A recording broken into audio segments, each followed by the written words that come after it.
احادیث بن جیش تمیمی میں ہے کہ سالم نے کہا میرے پیٹ میں درد ہوتا تھا، یعنی یہ بندہ سالم روایت کرتا ہے کہ میرے پیٹ میں درد ہوتا تھا اور کسی علاج سے فائدہ نہ ہوتا تھا۔ خاک کربلا کی عظمت بتا رہا ہوں کہ اللہ نے مظلوم کی خاک کو کتنی عزت عطا کی، اور آپ خود اندازہ لیں جس کی خاک اتنی عظیم ہے، جس کی قبر کی مٹی اتنی عظیم ہے، اس مٹی میں سونے والا وہ انسان کتنا عظیم ہوگا، اس کو اللہ نے کتنی عظمت عطا کی، آپ خود اندازہ لگا سکتے ہیں۔ یہ کہتا ہے کہ میرے پیٹ میں اکثر درد ہوتا اور شدید درد ہوتا اور کسی علاج سے بھی مجھے فائدہ نہ ہوتا۔ یہ کہتا ہے کہ ایک دن ایک عورت نے مجھ سے کہا میں تیرا علاج کرنا چاہتی ہوں اور میں وعدہ بھی کرتی ہوں انشاءاللہ تو اچھا ہو جائے گا، تیرے یہ پیٹ میں جو درد ہوتا ہے ٹھیک ہو جائے گا۔ یہ کہتا ہے میں نے کہا ضرور کرو، میرا علاج ضرور کرو، مجھے ضرورت ہے، میں تو بہت ہی عجیب کیفیت میں ہوں، یہ درد مجھے چھوڑتا بھی نہیں،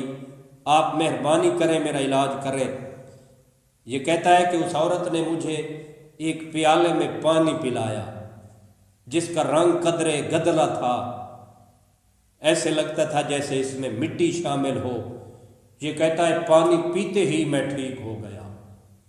میرا درد جاتا رہا، میں صحت مند ہو گیا۔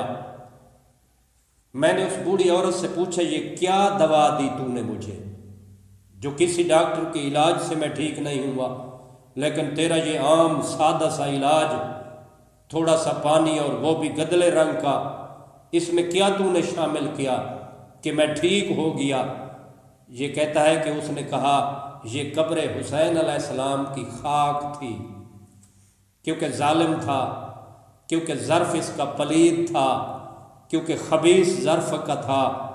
حالانکہ آرام بھی آ گیا تھا، لیکن اس نے غصے سے کہا رافضیہ تو نے یہ کیا کیا؟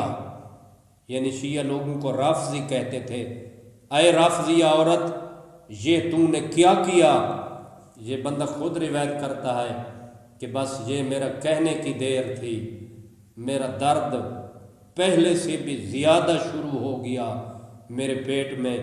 اور لاکھ کوشش کی میں نے معافی مانگنے کی، اسی درد کی حالت میں یہ خبیث الاخبث دنیا سے چلا گیا اور فی النار و سقر ہو گیا۔